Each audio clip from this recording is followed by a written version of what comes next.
Hello and welcome. This is the Studio Stack podcast. Each week we go behind the scenes and talk to industry leaders about what it takes to build, join, and invest in startup studios. I am your host, Deanna Lesage, and this podcast is your Startup Studio Masterclass. Today on the show, we have Beto Lopez, CEO of Design Run Group, a human-centered design venture studio solving complex challenges in healthcare. Beto's background is in design, and he previously co-founded the Design Institute for Health at the University of Texas, Austin, and before that spent over a decade at IDEO, where he was both design director and their first global lead of systems design. Beto is one of the most passionate and thoughtful innovators in the healthcare ecosystem and has been a great friend to me in the venture studio space. So I'm so excited to have him on the show. In today's episode, we get into the funding, collaboration, and capability challenges of innovation in healthcare, talk about how the venture studio model works to solve some of these, when and why human-centered design should be used to help organizations choose which problems to work on. Beto gives us a case study on how Design Run Group actually co-builds ventures with organizations. We touch on why startups can't move as fast as studios when innovating in the healthcare space, and so much more. I loved learning from Beto, and I know you will too, so on to the show. Hello, Beto. Thank you for coming on the Studio Stack podcast. It is great to have you here. It's great to be here. Thank you for inviting me. Absolutely.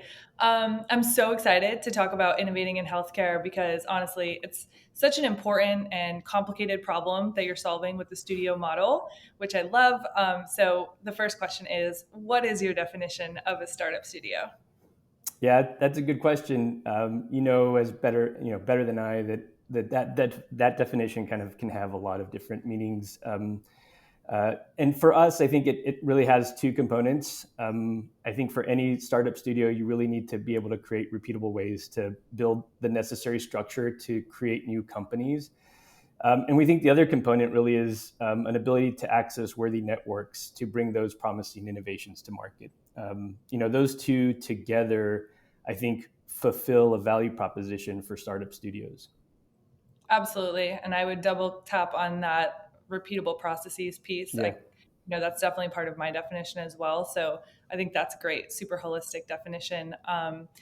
And so tell me a little bit about Design Run Group and the evolution of the studio. I know you mentioned your team kind of backed into the model by Yeah. accident almost, didn't really start with it. So expand on that and then talk about the mission a little bit because I really love the mission and the work that you guys are doing.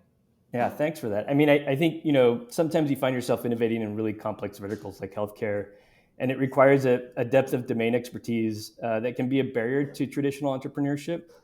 And I think, we didn't start off by saying what space could we create a new startup studio. If there's anything to our behavior, we really never lead discovery with a solution.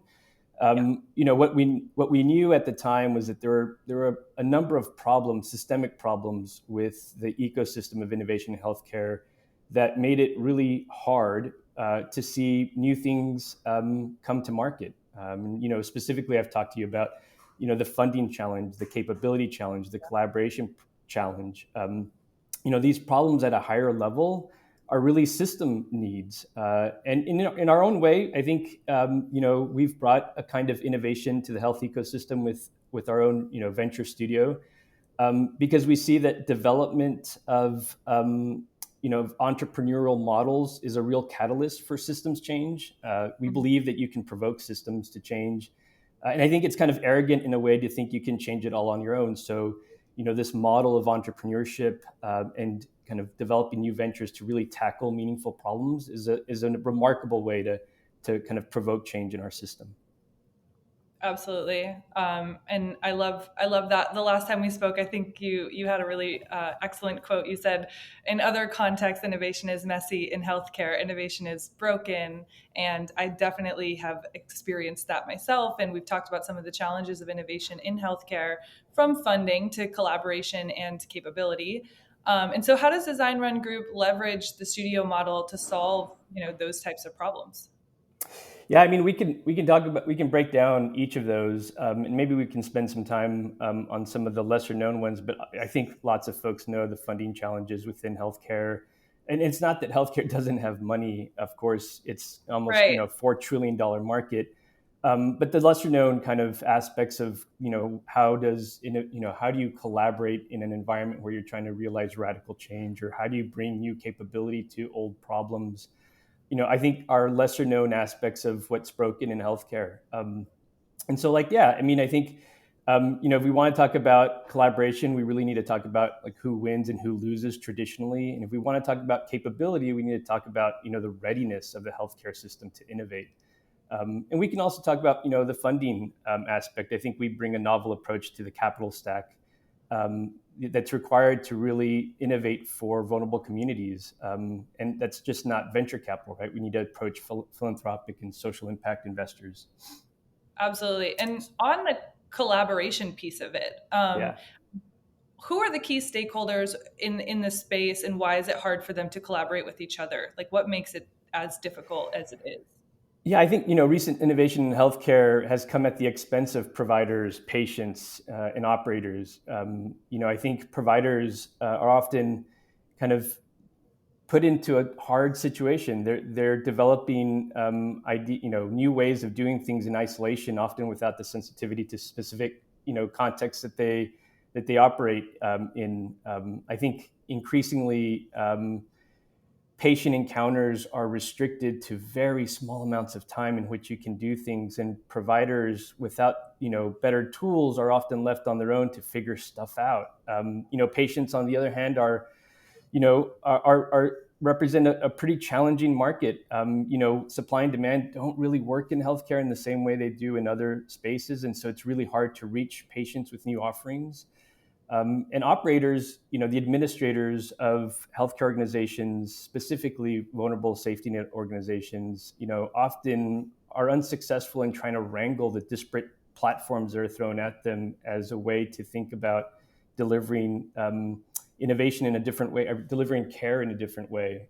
Those three specifically, providers, patients, and operators, kind of are at the whim of a system that's really not set up to enable them to do better. And I guess I say that because startups, in my experience in this space, don't really know how to really approach the work or collaboration with these stakeholders. They carry a kind of conquest mindset Mm. that's kind of brought over from traditional startups, rather than a kind of a betterment mindset. And that's really a Gestalt view of the world, where you can create betterment. We can talk about the principles of Gestalt. I think they're wonderful markers for how to think differently about engaging collaboratively with a really complex system of stakeholders. Right. And I think that that's true as far as how startups in the healthcare, in the health tech innovation space think about going to market, and they just kind of create a solution that solves a problem, but they're not necessarily working with the key stakeholders in the picture. So Yeah. the solution seems a little siloed and ultimately doesn't gain adoption, and that's why innovating in healthcare, I think, is really hard.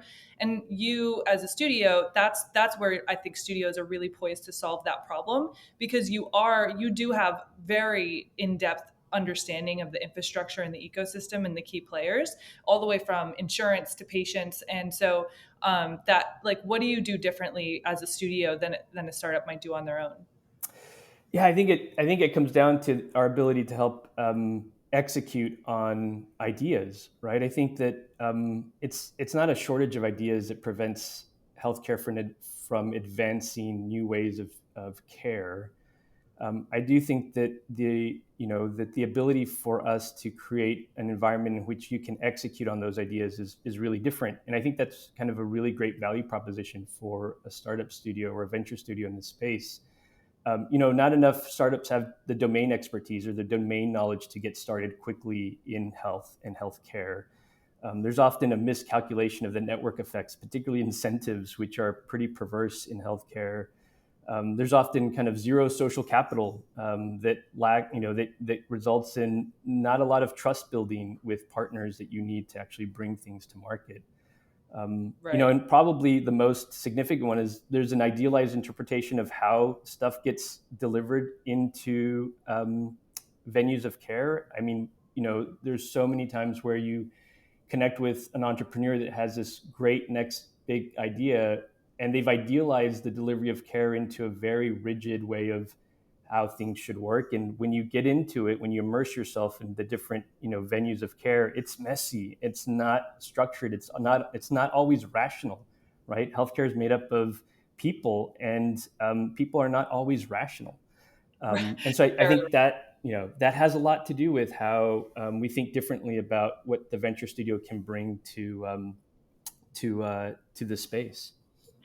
Yeah, and I think that I would kind of double on that point and say I think venture studios are in the best position to create those network impacts. And so, what the resources of a venture studio, there's a variety of them, but I think one of the most important is the network and the domain expertise. So, a founder doesn't have to come in and have a total understanding of the entire ecosystem. If the venture studio can have that domain expertise and the startup founder can come in and kind of help build the solution that solves the problem, that kind of mutual beneficial relationship works really well.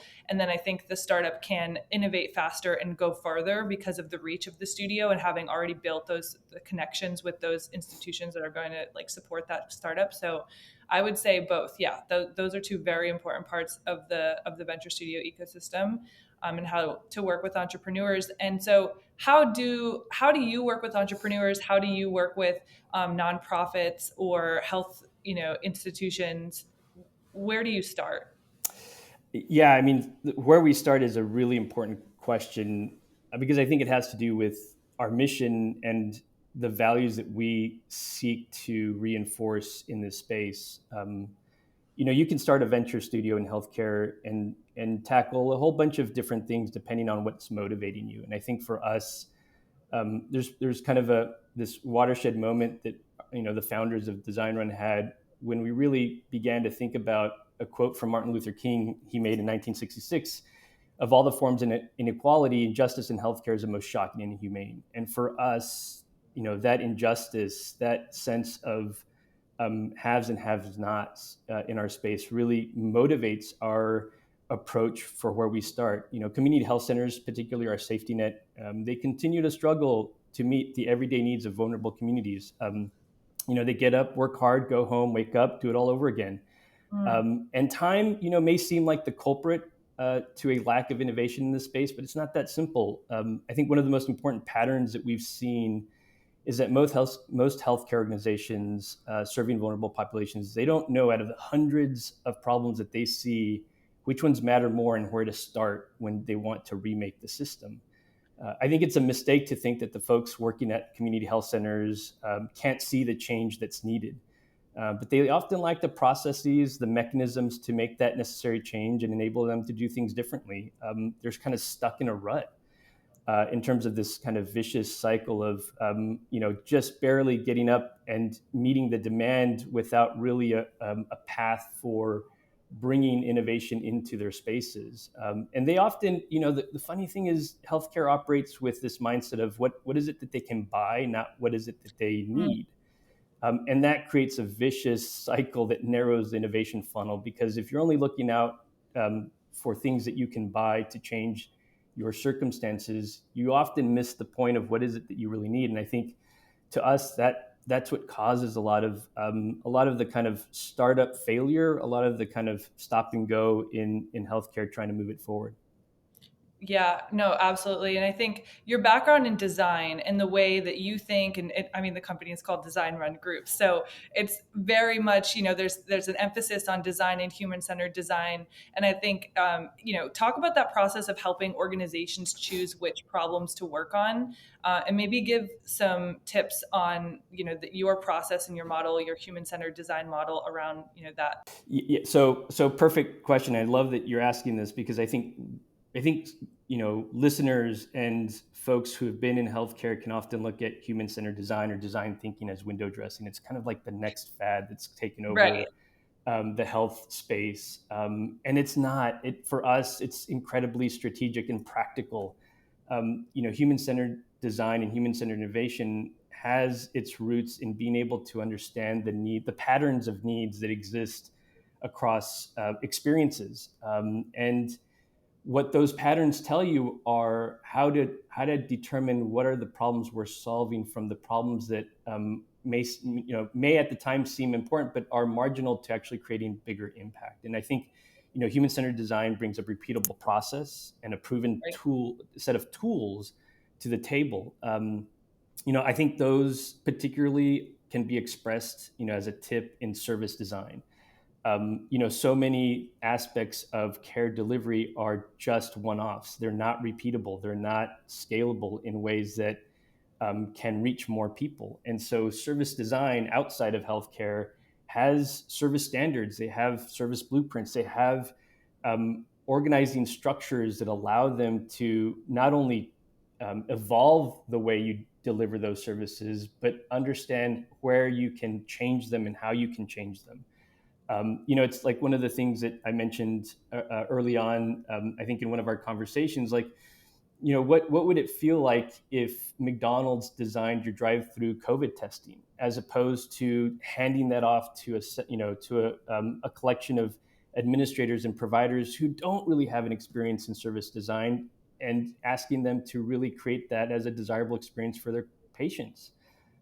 It's just not a practical ask in many cases of people who have not been trained with those skill sets.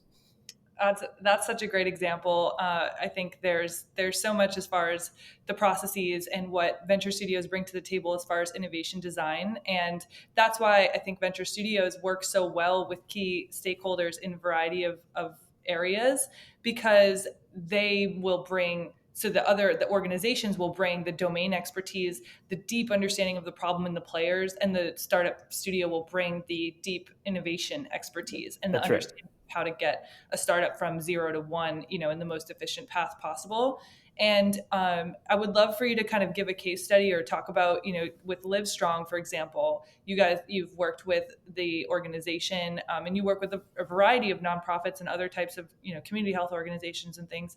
I think it's so interesting to hear a specific example, like what would it be like if McDonald's had designed the drive-through COVID Yeah. testing instead. So maybe just give a kind of a concrete example, and maybe use here as a kind of Yeah, case study. so we had a fantastic opportunity to engage the Livestrong Foundation around a pretty big, hairy, audacious ask that they gave us, which is, how do we extend our mission beyond what we're doing today, in a radical way, not just, hundreds of more people, but, an order of magnitude more reach.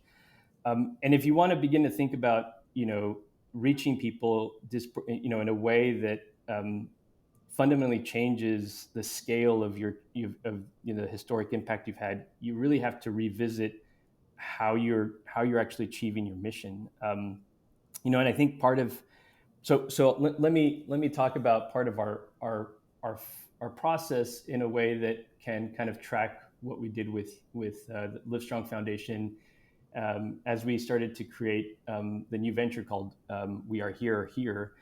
Part of it is a discovery process, and we actually didn't simply start just working with the Livestrong Foundation to know that, particularly in the space of cancer, and there's been just a lot of interest in cancer, from Biden's moonshot initiative to a bunch of other efforts across the board to really try to solve this cancer problem in our society.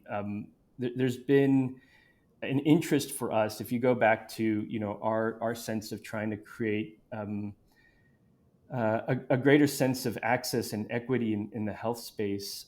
There's just been this disproportionate impact to vulnerable populations who experience cancer or a cancer diagnosis. The latent needs that exist among a vulnerable population to access health navigators, particularly around this condition, is one built off of scarcity. And we knew that going into a conversation with Livestrong. So part of our, filter of understanding what are some of the problems we're solving is that we take a big systems view of the problems that exist today, not just by talking to one foundation, but by, tapping into a network of both providers, nonprofits, thought leaders that help us frame what are the important problems we're solving today. And then, So you run discovery interviews or discovery conversations with, like, a bunch of key stakeholders from across not just the that's right. Livestrong Foundation, but anyone who Before, could be kind of involved. Yeah. So before you start building any kind of a solution to help inform what is the problem to actually kind of be solved. Yeah, that's absolutely right, and that's part of the venture studio startup studio model, right? Which is Yeah. that we've got to have a point of view around what problems are worth solving. We're just not out to fund the next startup, Right. and it is a point of view. It's a deliberate choice that we're making based on a mission that we have to bring a vulnerable population closer to a resilient population. Yeah. And that's really kind of at our mission, which is how do we transform vulnerable communities into more resilient communities? The notion that the opposite of vulnerability is affluency Hmm. is kind of the one of the bigger misunderstood or kind of uh, misconstructs that exist today. Really what we're after is resilient populations, resilient communities, people who can bounce back. Health is going to happen to people. People will get sick. People will suffer injury. How people bounce back is really kind of the design challenge that we see as being, one of many important Yeah. design challenges in our communities today. I mean, if not, for us, the single most important problem to think about with regard to our health. How do we bounce back? Because we can't avoid always the things that will happen to us. There's some things that are genetic. There's some things that are environmental. There's some things that sometimes can feel out of our control. But how we bounce back is something we can design. And within that space, when we reimagine, an opportunity and come up with concepts, is really the cradle of coming up with a new company with our partner, because we really need to begin to shape what is it that we're going to be doing before a company, another company, another nonprofit, a partner of ours signs up to build a company with us. And so we have to do some of that reimagining as part of the process of forming those companies. And then we go, we go after it, we fund, we launch, and we then fundraise more for that company itself. Yeah, absolutely. And that's a good point as far as, testing many ideas. I think as a studio, 90% of the ideas that you pose as solutions will probably be killed off. And you have to have this rigorous way of testing ideas against actual data, attraction and validation data. And does this make sense? Does this actually solve the problem? And too many studios, I think, especially studios that work with corporate partners or partners in general, there's a lot of studios that just kind of build things without partnership. And in some ecosystems that works, like B2B SaaS, that probably Yeah, works yeah. pretty fine. So in fintech, health tech, where there's like more stakeholders and players, it gets a little bit harder. But studios, I would caution against building solution first and go, really spend a ton of time in that discovery phase. So I definitely would second that. Yeah, you bring up a really good point, Diana, which is that, human-centered design on its own has no purpose. You can apply human-centered design to create the next best cigarette or the next best, handgun. Right. I think for us, we have to have a certain amount of mission to shape the way we apply human-centered design. But then, human-centered design is not enough. It's not even half the story. We have to lead venture creation with entrepreneurship, and entrepreneurship and human-centered design, are not the same thing. To be entrepreneurial, to think um, about that journey, about that venture journey, calls on a very different skill set than human-centered design or human-centered innovation. And so for us, most of the life of the venture, beyond understanding what needs are worth solving and kind of coming up with really divergent, if not radical solutions, is about forming and executing a company with the rigor of an entrepreneur, with what I say kind of in Spanish, the ganas to really make it happen. And for a lot of reasons, I think that's why often human-centered design is also not really well understood. It's not a silver bullet for everything. It has a time and place. It helps us de-risk a lot of the upfront uncertainty about what we're doing, but it doesn't complete the whole picture. No, absolutely. And then when you do, build a company and you find an entrepreneur to lead the company, and then you start to fundraise and you kind of spin it out of the studio. How does the fundraise process happen? Are you investing? Is the studio raising a fund actually at the Yeah, moment? yeah. Yeah, yeah, let me get to those other parts. So in a way, we call ourselves a venture studio, not a startup studio, because along the way we realized that we needed to also think about the serial fundraising that's required for all the companies that we wanted to get going. So um, we started a $5 million fund. It's called the Kura Health Fund, and that often creates the initial seed capital that gets us off the ground. But by no means is it the sole funder for all of the startups that we have. We're supporting their fundraising efforts, approaching, in sequence, everything from the philanthropic space initially at its most risky, at its most uncertain pre-revenue, approaching philanthropic dollars around these opportunities to create change for vulnerable communities because it's mission aligned. Right. As we begin to develop concepts and have a real path towards revenue, you can approach social impact investors. And once you start, working with customers, working, at a scale where you can start proving the mechanics of your solution, you can maybe start approaching other types of capital. Right. We really kind of save the venture capital for the very last, because they're in a position mostly to really fund something that is already generating revenue. They're really not, they're really not into the early stage, often parts of coming up, with funding a company.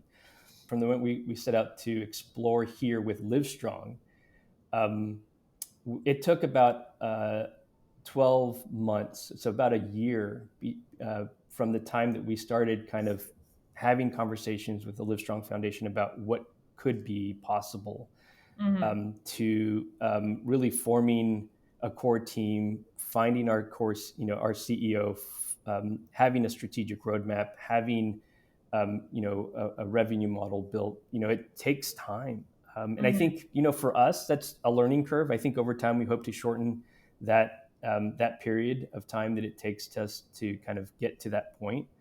But healthcare is hard. Health, Yeah, I was gonna it's say in healthcare that's pretty good it's from problem yeah. area to idea and spin out in a it's year. That's it's good. not like the next CPG company, around here. So here in Austin, there's a ton of consumer product goods companies that have started and had successful, outings. But it's not like coming up with the next seltzer water for the shelves in a supermarket. Right. The market dynamics in healthcare are really different. Supply and demand just don't talk to each other in ways that you would expect. Establishing a business model is not a copy and paste, right? From marketing and sales to distribution, adoption, there's just a Right. longer lead time in healthcare. And really, that's an important point. The solutions for vulnerable populations are not straightforward because the payers involved act in very different ways than you would expect them to act because it's healthcare. There's so much opportunity for innovation in the healthcare system. I'm very excited and happy that Design Run Group is on it, and there's some great things that you guys are working on these days. We are here as one, and a couple of other great solutions. So. As we wrap up, where can our audience go to contact you? How can they get involved? What kind of, are you looking for entrepreneurs to join your startups? Are you thinking about investors for the next fund? Yeah, we're always looking to share our emerging opportunities with investors. So blanket statement, if you're interested in opportunities of delivering promising new innovations to vulnerable communities, if you're an investor, please reach out. You can reach out to us. I think you'll provide my LinkedIn Yep, I'll page, put but it you all in can the show you can notes. find me Beto Lopez on LinkedIn. There's also our own website, designrungroup.com has a contact Which is a page very or beautiful website, by the way, I must say. I love uh, scrolling through it. Sometimes it's I just go back to it for design ideas because it's beautiful. So everyone should go check it out just for that. I appreciate that. Yeah, I mean, you can't have design in your name and not be thoughtful Oh, but about how you, beautiful. how you put stuff out, right? Yeah, so like if you're an investor, we're always happy to talk to investors. Know that we have a way, we have a kind of model in which it's not for everybody. Not every investor wants to work with or think about supporting solutions in health or for vulnerable communities, and we get that. So that's cool. But we are in the process of raising for We Are Here. So if you want to take a look at www.wearehere.com, that's one Yeah, of I'll put that in the show notes. one of the ventures that we've created with the Livestrong Foundation. We have another one which is coming up, which is called Telescan. It's a partnership with BB Imaging. That one doesn't yet have a website up that you can take a look, but we're going to be starting another round of fundraising for that. That's so For that exciting. venture. That's a maternal health organization. Talk about disparity for minority women. The U.S. is one of the kind of single most dangerous places in the developed world to have a baby if you're a minority woman, and so we're trying to think differently about how we address that problem. There's also an opportunity that we've just launched with the largest federally qualified health center in Texas around aging adult care, senior care, and so we're super excited to think about that space. It's you can go to www.mybiomirror.com. So I'm sure we can. I've looked at that one. I love that one. Yeah, I'll leave a link to that one in the show notes as well. I think everybody should go check that one out. That one's cool. So yeah, I mean, I think if you want to reach out, and if you're, let's say, an entrepreneur that wants to start thinking about working with vulnerable communities and how to innovate for them, I mean, we're always trying to build this notion of our guild. I think, Diana, you helped kind of solidify this notion that you constantly have to be building a guild if you're building a startup studio. That's a super important part of something that you taught us. It's you can't do this without great people, and so we're always looking for folks who are mission aligned, but also have skills and talent to bring to hard problems. Often we call them, in kind of a heady way, wicked problems that kind of seem intractable to folks in ways that no one's really solved for them. And so we really hope to appeal to a certain pool of talent that finds value in the mission that we're doing and have skills to really be entrepreneurial. And so if you're an entrepreneur, if you're an intrapreneur, please reach out. We're always trying to think about how we develop our guild. Yeah, absolutely. I think that's a great point. Entrepreneurs, investors. I also think anyone that's a nonprofit or community health center that's looking to innovate, definitely get in touch. But it has been an absolute pleasure. I learned so much, and you've been a great friend in the venture ecosystem. So very much appreciate you coming on the podcast today. Thank you so much. Yeah, thank you, Diana. I really appreciate it. And shout out to you. I mean, building the community of folks who are trying to make some change, I think, is an amazing thing. I love the community you've built and hope to continue to contribute and learn from it. We've learned so much about how we need to operate from the lessons that you've had in your community. So really thankful to you as well. Thank you so much, and thank you for being part of the community. You're such a valuable member. So super appreciate that. Thank you for coming on. Yeah.